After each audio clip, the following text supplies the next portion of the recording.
Water. What is up, everyone? Testicles. Jesus Christ! Yeah, okay. That's okay. That's how we're starting. Yeah. That is exactly how we're starting this episode. Welcome to another hmm episode of the Celestial Citidel Superheroes. I am the conduit now, instead of the human popsicle, because I decided going with conduit might be a much more fun name, mainly because I am going to replay all the Infamous games one day. I haven't decided when. Maybe when they get released on PC. Although I doubt that's ever going to happen. I'm I'm the detective. Hello. And I am Dr. Rain. So, since it is the spooky month, we have decided. Well, actually, Dr. Rain has decided to suggest the idea of Yeah. us telling some pretty spooky stories. I decided to tell a few on the job. He's got some war and necromancer stories, and the detective's got a science fiction story, I guess. Oh, well, since this is your idea, why don't you tell us your story first, Dr. Rain? Uh, All right, so this would have been 1943 in I believe it was Poland where this story takes place. I was on my way to meet another convoy, yeah, in the east. I believe it was some resistance fighters.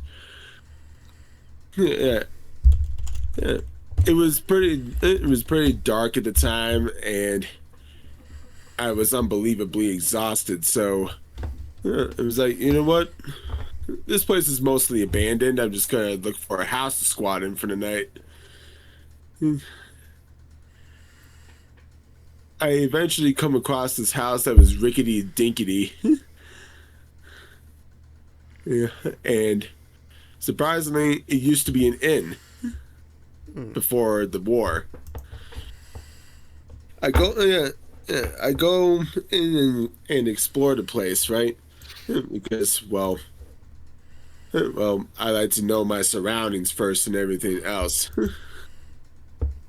Because I did serve in another world war. Uh-huh. Yeah, I go upstairs, and right down the hall at the window was a headless silhouette of a man just standing there. Menacingly. It was just standing there, no head, no head. It was just standing there, and I stared at it for about 5 minutes until it just wasn't there anymore. Hmm.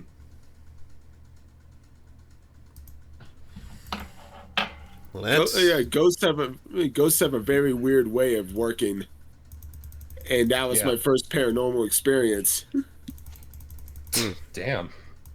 Your very first, huh? Hmm. Yeah. Kind of weird that like, you've been around for a lot longer than either of us. Yet the '40s was your first paranormal experience. Yeah, like I think it at least. Surprised I never saw a ghost back Oh, during the old west. oh, you mean strictly ghosts? Like technically, like your entire like span of business is paranormal. Yeah, like this is some shit that Dib Membrane would go absolutely ape shit over. Or Yeah. Jipper Pines from Gravity Falls. Or hell, the Winchester brothers. I forgot about It's like they're those. Yeah, this is like an average Tuesday for those guys. Because paranormal doesn't just mean ghosts; it just means anything. It like ranges from ghosts, gods, cryptids, literal magic. You are literal magic. You yourself are paranormal, dude. You're like if John Constantine didn't smoke as much. Yeah, except he drank more, and he's not from Liverpool. Yeah. And he can't pull anyone anywhere near as bad as Zatanna, which I still to this day have no fucking clue how the hell John Constantine pulled fucking Zatanna. I'm wondering how he pulled King Shark, to be honest. I mean that's pretty obvious. King Shark doesn't really have, standards. Oh god. Well, that one version of him did. Well, yeah. Oh god. But Who's up next? I guess I'll go next. So, my story is, a little more. It's probably going to go into a little bit more detail. In fact, it might sound like a creepypasta, minus the hyper-realistic eyes that most. God, no. Yeah, I swear to God, I fucking hate. Like, I remember. Like, can I just go on a quick tangent here and talk about how much I actually kind of love going back to old creepypastas and then getting, like, surprised by how good some of them actually are? Have any of you remember the old creepypasta Baraska? No. No, not that one. It was literally like, it was one of those famous creepypastas that got famous on Reddit back when it first came out because it was like, oh my god, it's like actually decently well written. And apparently the person who wrote that would go on to direct a few episodes of Black Mirror. But basically, this creepypasta literally was about a bunch of kids, or at least about a small town where women would end up going missing, and everyone would assume that this huge whirring noise was basically about, just like this mystical paranormal shit. But in reality, there was nothing paranormal about it. It was like a front for like a human trafficking ring or something. And the way the story executes this is so fantastic because the entirety of the story makes you think, oh, it's a paranormal experience. This noise is paranormal. The kids are trying to discover paranormal shit. And in reality, it's just something much more realistic and inherently way more fucked up.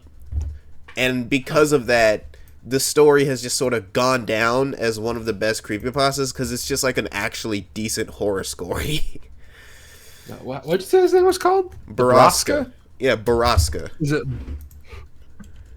Baraska or Braska? Boroska. B-O-R.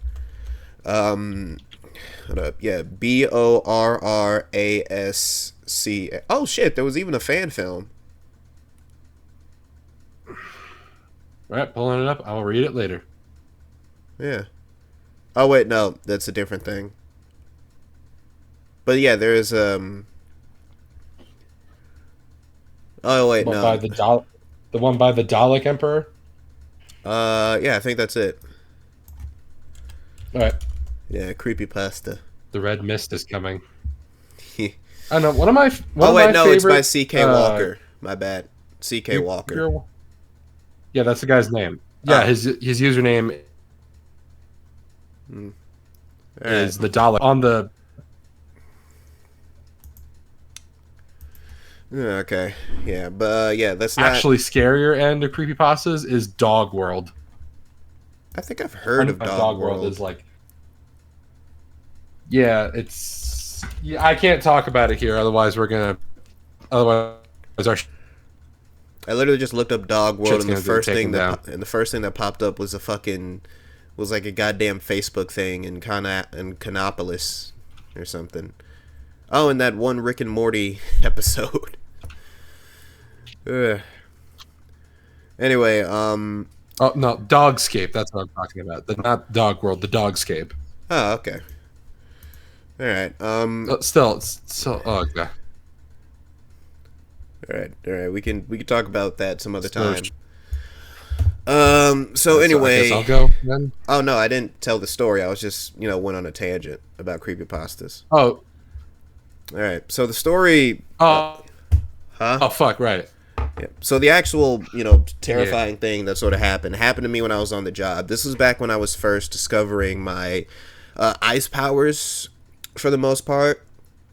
And what ended up happening is I was called to basically go and hang out with a bunch of my extended family one summer for a few weeks on their farm, because I got some family that owned some farmland. And they wanted me to go there because they wanted me to, get used to hard work and living life and stuff like that. Which, of course, I was one of those kids that loved playing video games growing up. So, obviously, I was constantly seen as that one kid that just didn't want to work hard, even though I literally just preferred staying indoors every once in a while. But basically what would end up happening is pretty much at the time, well, not at the time, he's still my uncle, but basically my uncle would get a little, like, he would get a little frustrated every time I would ask about a small hill that was just like a few miles away from his farm. Like, after taking care, like, I was literally like, I was taking care of a pig one day. It was squealing because it didn't know it was me, and then I turned it around, and then he was like, "Oh, hey, I know you." It's adorable. But yeah, like, I kept asking about a hill that was like over yonder past the fucking place, and my uncle's like, "Oh, don't worry about that hill. It's nothing important." And so eventually I asked my cousins about it, and they were like, "Why do you keep asking about the hill? What's so important about it?" And I'm like, "I don't know. Uncle is over here being like, oh, stop asking about it." And I'm just like, okay, but like, what exactly is that hill? And my cousins just kind of made up this dumbass, stupid thing where they were basically like, oh, well, you see, that hill is where they buried the bodies of 700,000 people. And of course, I didn't believe that shit. All right, I may have been a kid at the time, but I didn't believe any of that shit because, again, I grew up in the creepypasta age, and I jokingly said, "Oh yes, they buried bodies there so that they could summon Slender Man." I bet. Which, again, this is the whole reason why me and my cousins, or at least over there, didn't really get along, is because they could never really mess with me. Because I was the youngest kid there, they always saw me as the type of kid that they could mess with, and because they couldn't mess with me, they somehow took that as an offense, like I was ruining the older cousin experience or some shit. When I'm like, no, we could still be friends, just stop being dicks. But here's where the scary part comes in. Scary part comes in when I finally decided to just ask someone else outside of my cousins and my uncle what that hill was all about and why my uncle was so weirded out by it. And the local shop clerk, who would eventually become my aunt, because, you know, my uncle and her were dating at the time, didn't know that. But basically, the local shop clerk was like, oh, yeah, that hill is apparently, that hill used to have a well on it, and on that well, and on the top of it, someone fell into that well. And your uncle doesn't like talking about it because he just isn't comfortable with the concept of death. He thinks it's creepy, so when he bought that farmland, he broke the well and filled in the hole, and then just rerouted the water to like his, you know, to like, you know, like a bunch of other parts of his farm so that he could still use it without actually using the well. And of course, me being the stubborn little shit that I was, I obviously decided to go and check out the hill, because I was like, oh crap, maybe I'll see a ghost. Maybe something terrifying will happen. Yeah, let's just say this was one of those times where me being a stubborn little shit wasn't the best call. Because not only did I go up to the hill literally in the middle of the night after everyone had went to sleep, but when I went all the way up to this hill, I did end up seeing something. A fucking wolf. Yeah. There was a full grown-ass wolf at the bottom of the other side of the hill staring up at me. And my ass just had to book it. Like, I just started running because I did not know if this thing was, like, coming after me or not. And I finally get over the fence to the rest of the farmland, and my uncle's fucking guard dog jumped on me because it didn't realize it was me at the time, and I just started freaking the fuck out. So, of course, obviously, he realized it was me after a few seconds. And my uncle came out running with the shotgun and ended up shooting at the wolf. Because guess what? That fucker was chasing me. Let's just say I tried lying to my uncle, saying that I just needed to get some fresh air, and the guard dog jumped on me, which is why I was screaming. But considering the wolf, my uncle knows that wolf only shows up if people go near that fucking hill. Yeah, no, that terrified the shit out of me. And again, this was like before I could like make big ass ice constructs and shit like that. This was before I was the human popsicle. So my uncle was pissed that I went over to that fucking hill, but he understood because I'm a curious fucking kid. And he also did the same thing when he was younger. In fact, the reason why someone fell down that well is because the person who fell down was actually my uncle's old friend who fell down into the well and died because he got chased by a similar wolf. In fact, that's also kind of the reason why he got the farmland for so cheap, because the wolves were such a big fucking problem. So yeah, terrifying shit that happened to me when I was a child. Just a story. Yeah, just a story about how reality can sometimes be scarier than any paranormal bullshit. Yeah. Would you rather encounter a ghost? Would you rather encounter a ghost or a crackhead? Personally, a ghost. You know what? Fuck it, I'll go with the crackhead. What about you, detective? Would you rather encounter a ghost or a crackhead? I go with the ghost because ghosts are weak to limestone and salt. Is that all ghost, or is that just like a certain type of ghost? The majority of ghosts, like, they got some sort of weakness to fucking table salt of all things. I don't know why. Oh, you mean sodium chloride? Oh, shut the fuck up, Neutron! You're not smarter for saying it like that, Neutron. Why the fuck won't my tokusatsu show load? I don't know. Okay. But aside from that, okay, I'll go into mine, and this is a little bit weirder. So a little while ago, I was invited to an alien planet. It was called Sfit. Sfit? Yeah, Sfit. Sfit. Like, how's it spelled? Like how's it spelled? SFPHIT. Oh, Sfit. SFPHIT? Yeah, so you know how you pronounce specific? Just do that. Spit. Spit. Yeah, Sfit. Oh, okay. Sfit. Yeah, Sfit. so Sfit. So Sfit, it's basically a swamp world, right? But the thing is, like, apparently it only recently, like, started coming under resurgence, like, after, like, the last 1,000 years. The Scythians, like, they haven't been to the planet until, like 3 years ago. This place was a bombed-out hellscape for a long-ass time because of a galactic war that went down. And thankfully, like, there was a translator with us, and he was able to tell us, like, the reason why, like, how this whole thing went down. And basically, like, at the dawn of creation, there is this primordial entity that basically represented all chaos to ever exist. It's like, it has no form. Its name is barely pronounceable. And this isn't like some roundabout way for a creation myth either, because, like, there were several other things that came about at the dawn of creation. Like, we've met other creator deities. Like, fucking Rain has fought creative deities before. But the funny thing about this one in particular is that, like, this chaos entity,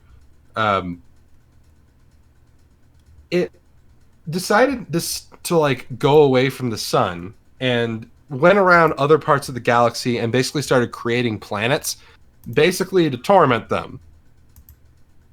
All the alien species that were on these different planets, this Fit included, they all basically just went to war.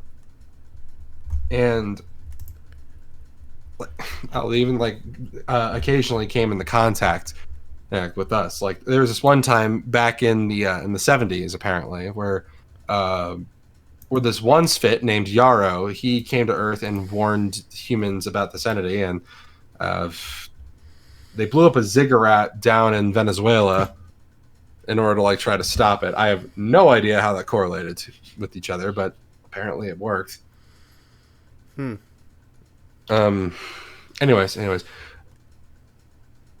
as I was walking with them and learning about their stuff, I eventually found out that the reason that for a long time they were actually subjugated under another one of these races called the Five, and just like, well, no, it was a faction of aliens called the Five because they were consistent of, like, 5 different alien races. One of them was, funnily enough, just called Five.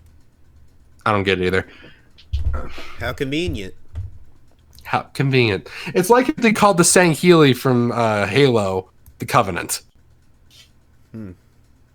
Actually, apparently they kind of looked like the Sangheili too. Like they were big gorilla people with like backwards legs and weird octopus mouths. But the Spit themselves, by the way, they were like metallic humanoids that were completely featureless, and they wore like these big capes that kind of acted as wings sometimes. And like depending on the color of the cape, it would like denote which role in their society they were supposed to hold. Like I was mainly hanging around the ones wearing red capes, and the ones in the red capes, like they were the lore keepers. They were the storytellers. The blue ones were a little bit below that, but like I'm not here to give you like a crash course on alien societal regime. But I found out that, like, the reason why the Spit were basically enslaved by the Five was because of this AI they made long ago. Yeah. And it was called Toe. That was spelled T-A-E-U. That's how they told me it was pronounced.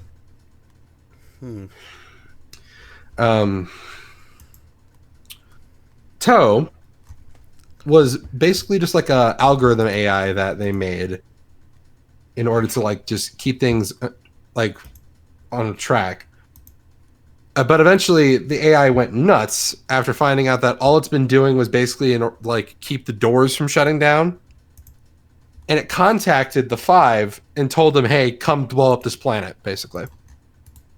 Thankfully, like a far like space-spanning primordial version of humans, like they were able to get involved, and they were sympathetic enough in order to help out.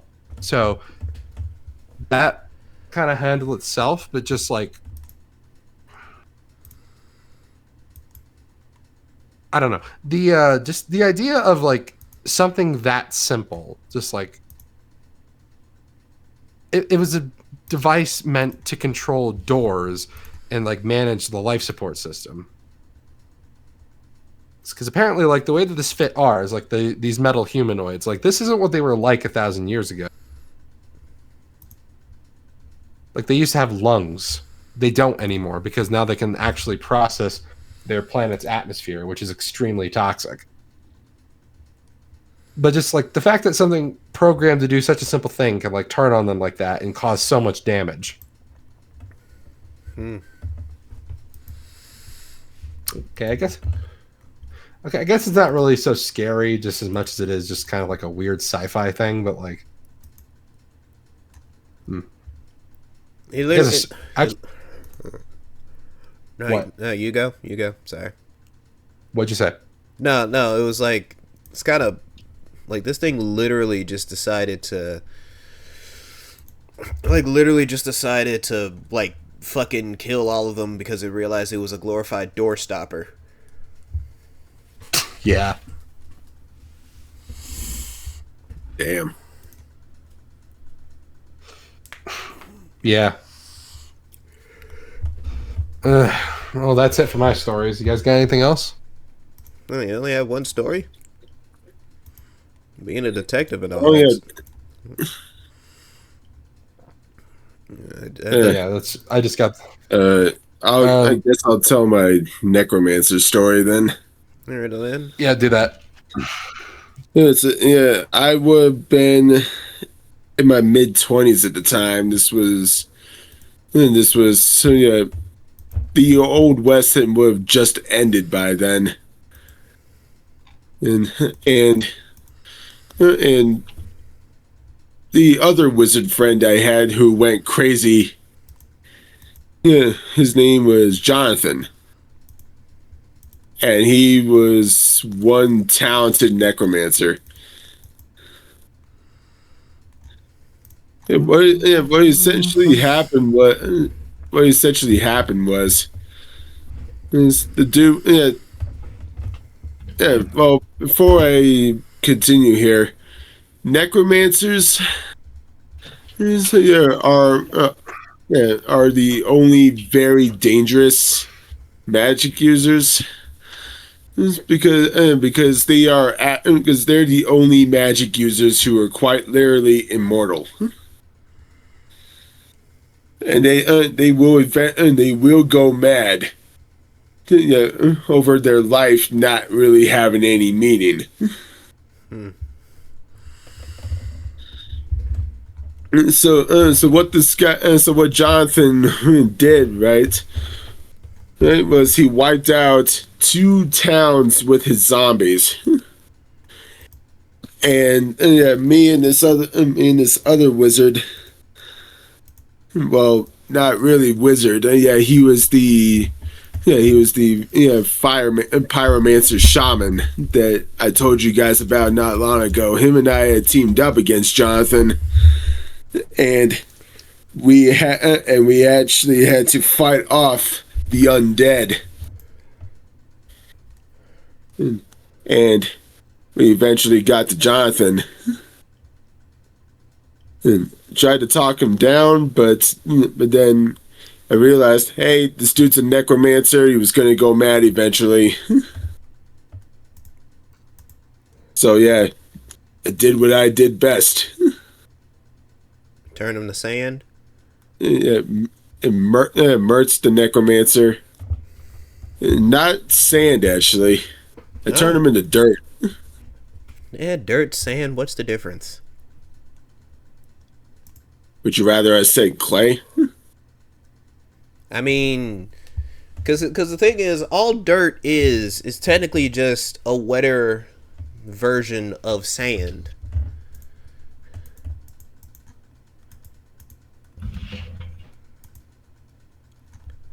Because like if you wet up sand, but you don't like completely make it into a liquid, you get dirt, and if you wet up the dirt, you get mud.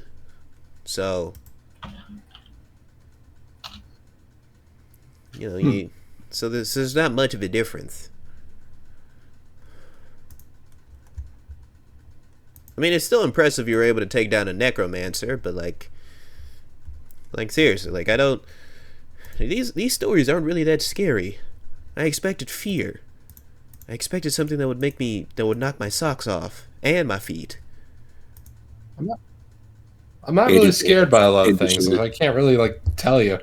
I was more upset by what I went through on Spit more than anything. Yeah, I guess. Just being like, God, that's how easy it is for like most stuff to just go wrong. Even the most innocuous bullshit and shit still goes wrong. Hmm, I guess so. Well, I do got another scary story that I went through. This was when I ended up having to go on a. This is basically when I ended up having to go on a journey with some friends of mine, or at least some older friends of mine. This was back when I had first turned 18, and I was finally old enough to go on a paranormal investigation mission or something. This was back when when I first joined the Citadel, and a bunch of older heroes sort of came to me and were like, "Hey, we think your ice powers could be useful for a really, really, really cool mission that we're on." So apparently, there's this church that has been showing very strange signs of paranormal activity, and underneath the church are these caves. Now the caves are incredibly weak, and we think that if you can use your ice powers to sort of like reinforce whatever is, sort of left and whatnot, so that nothing really collapses or caves in on all of us, that could be incredibly helpful. So they basically were asking me to help them on a caving expedition, which, is fine. It's fine. I'm cool with. I don't really have much of an issue with, helping people when it comes to caves and stuff like that. Plus, it's not the, hardest thing I've used my ice powers for. So I thought, you know what? Yeah, that's great. That's amazing. Yeah, I can do that. I could definitely do that. So, come to the actual mission, and we finally actually get going to the thing that we're supposed to get to, and we end up going all the way out to what appears to be the border of this supposed of these countries, because apparently it was like this church was built on the actual border of a lot of these countries, and of like 3 different countries. And inside of it, we ended up more or less hearing a bunch of, again, actually spooky noises, like some actually pretty scary shit. And I was very confused because no one was playing like any audio generators or something. We were like hearing like crying or something, like crying coming from different places of the church. And this was like, it wasn't the first time I dealt with something paranormal, but it was definitely a scary fucking situation. So obviously they were like, okay, we need to figure out what the hell is going on down here. And that's what ended up happening. We ended up basically going down into this supposed secret tunnel that ended up getting opened up, that they ended up literally having like break open, and there was just like a hidden staircase of shit. So we go throughout the catacombs of the tunnel, and I'm just gonna be real, the whole situation just kind of gets laid out for us when we actually look and realize what the fuck was going on, because goddamn, this church was basically a front for human sacrifice.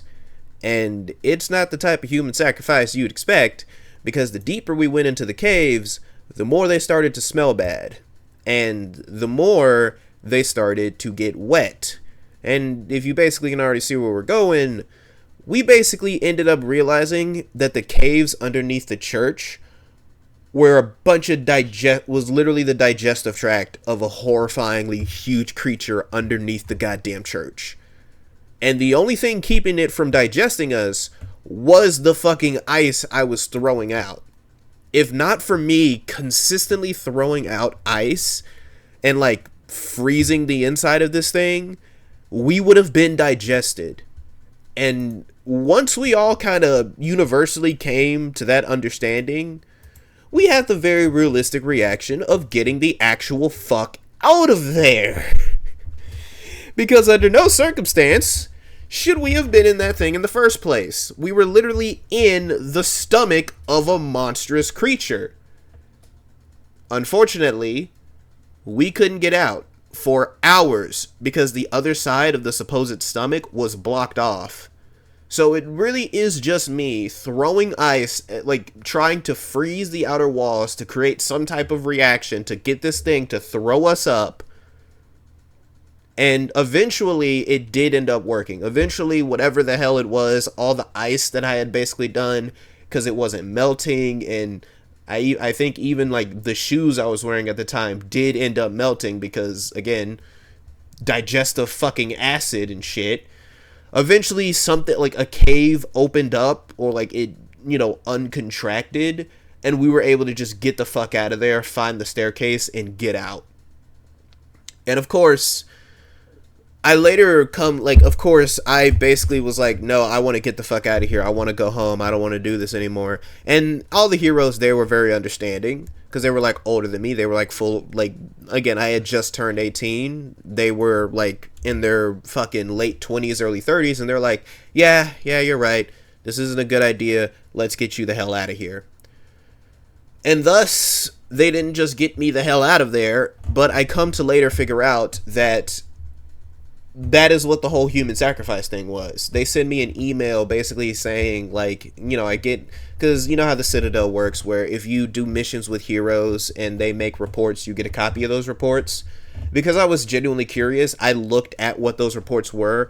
Turns out the thing that, like, the digestive tract of what we went into was actually a pagan creature that used to be worshipped.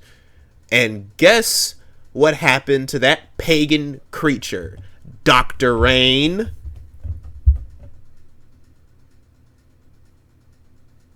Oh, did I? Was it one of those creatures that I forgot about that I killed? Yeah! See, apparently the outer layer of this creature ended up getting turned into dirt. And that dirt was used in the creation of the church we were investigating.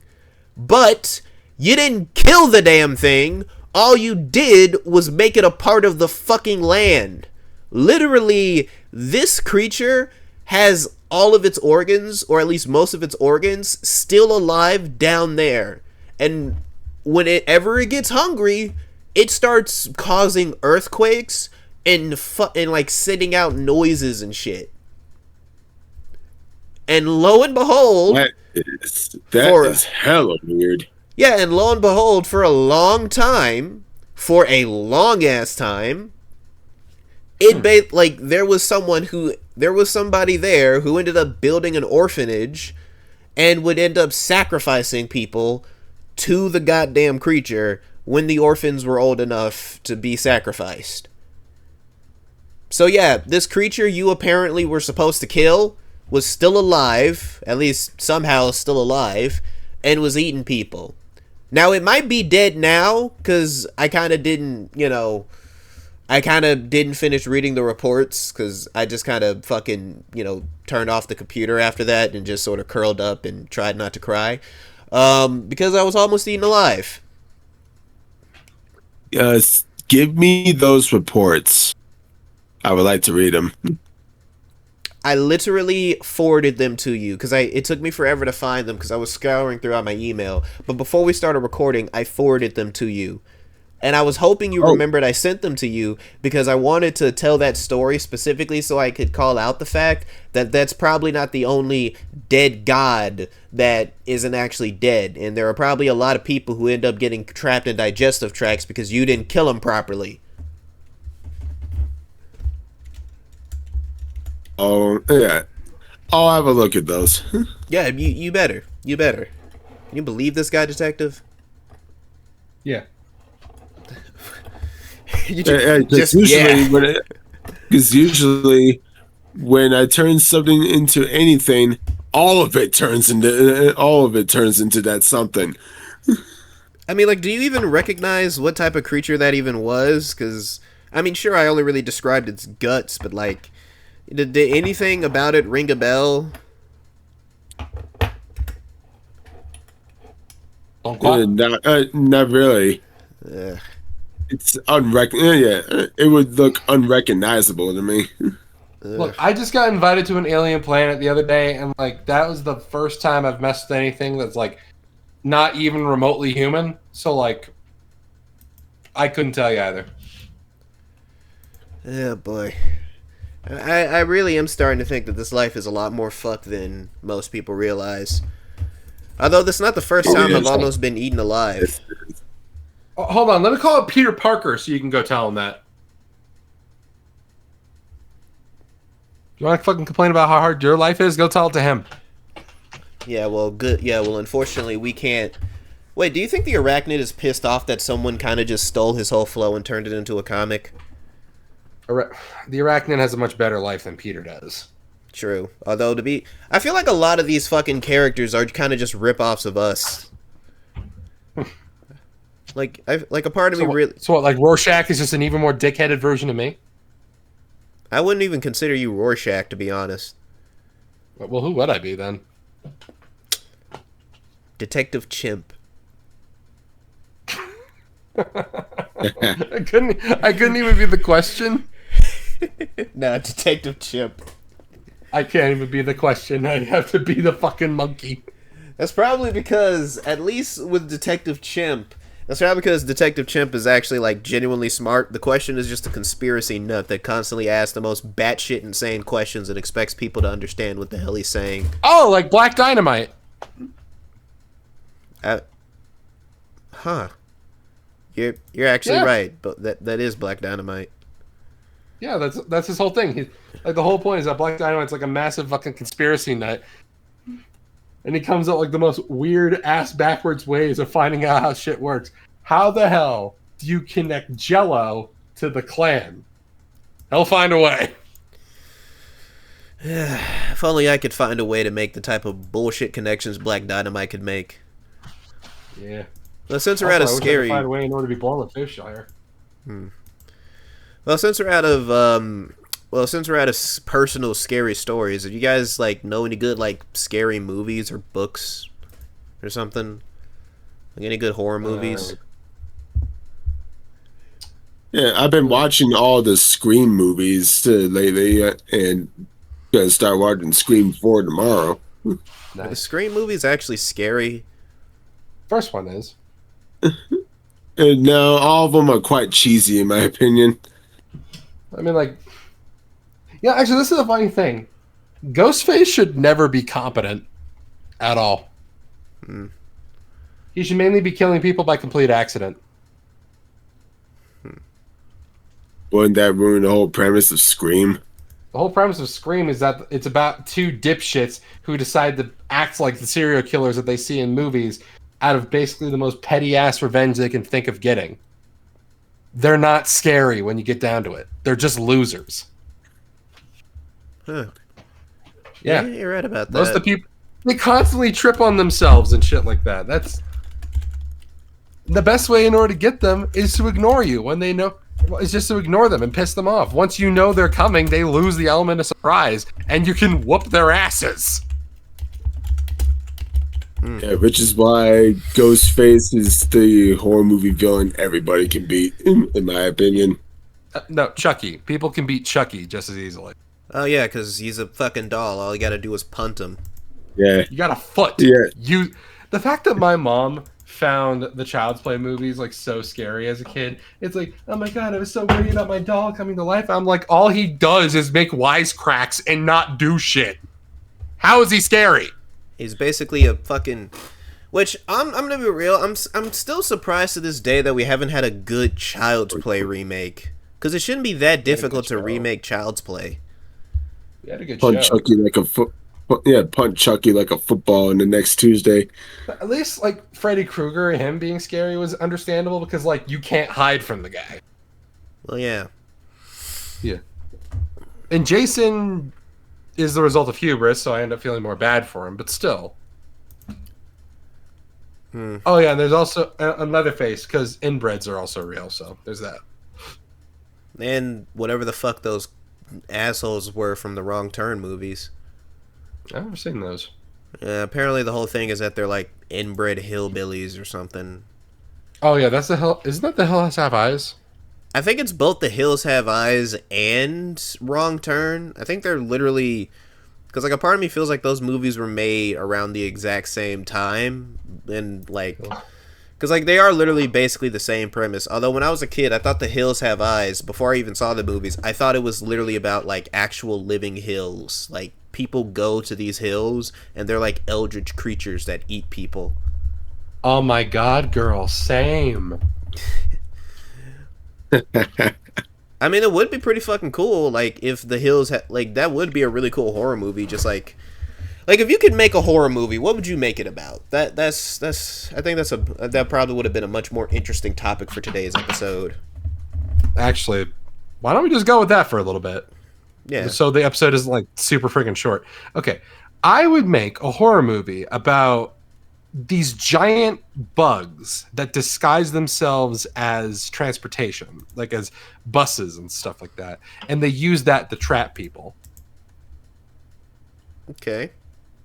Yeah. How about how we would be as horror movie villains? Um, Because I feel like out of the rest of us, Conduit and I would be the most competent movie villains, most effective.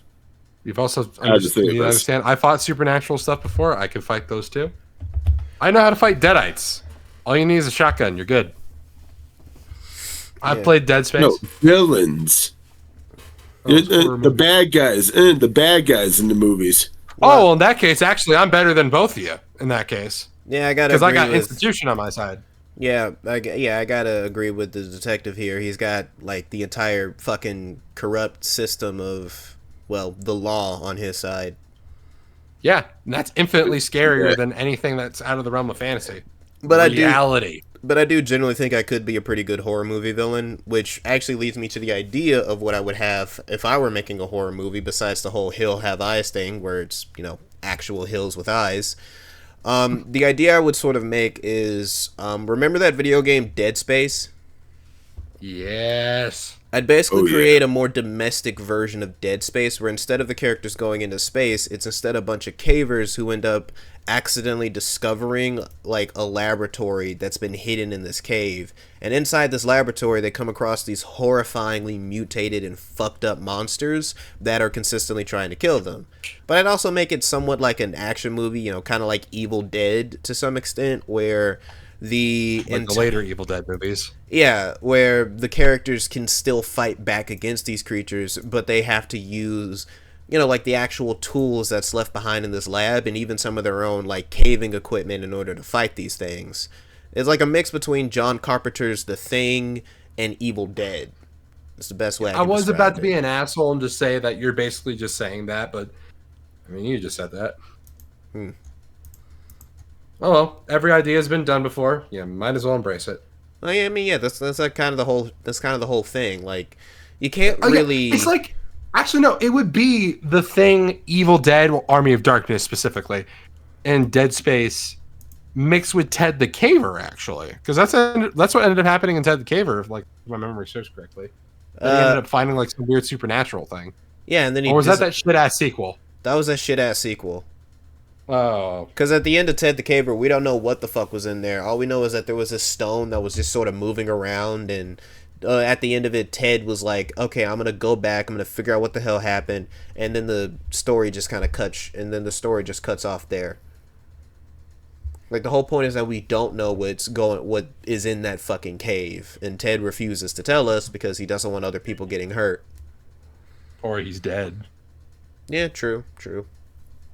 Yeah, yeah. Actually, I would love a movie about Ted the Caver. Actually, Yeah, I think that could be. unfortunately, you want to know the real reason why that story actually ended up stopping? Why? Because some asshole was accusing the writer of that story of ripping him off. Really? Yeah, Huh. yeah. So he had to stop, and unfortunately, we're never going to get a full continuation. So we did get a shitty sequel, though. Yeah, that sequel was awful. I remember reading that when I was a kid, and I was just thinking, what the fuck is this shit? Yeah. What about you, Dr. Rain? If you could make a horror movie, how would you do it? Man, I wouldn't have a monster or anything like that. I would just have it be like a suspense horror. Like you've seen the movie The Sixth Sense with Yeah? Bruce Willis. Yeah, it would. Yeah, it would be. Yeah, it would be like that. The main character is dead the whole time, and the main character just now learns it at the end of the movie. They're not like us. They're not like us. I like suspense horror movies. Yeah, I feel I like wouldn't really say. I wouldn't really say Sixth Sense is a horror movie, though.